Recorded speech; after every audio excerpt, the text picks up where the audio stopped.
ஏய், இங்க நான் தான் கிங். நான் வச்சதான் ரூல்ஸ். அந்த ரூல்ஸ் எனக்கு இஷ்டத்துக்கு அப்பப்ப மாத்திட்டே இருப்பேன். அது கப்சிப்புன்னு கேட்டு ஃபாலோ பண்ணணும். அதை விட்டுட்டு ஏதாவது அடாவடி தலை பண்ண நினைச்ச உன்னை கண்ட துண்டமா வெட்டி கழிச்சு போட்டுடுவேன். ஹொக்கோம், டைகர் கா ஹொக்கோம்.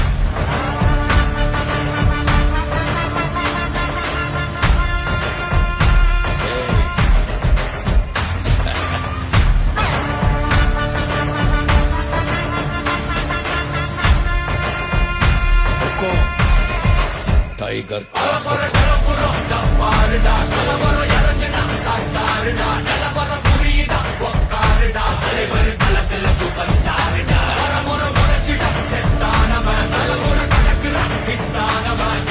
மனசுல ஜெயிச்சிட உரி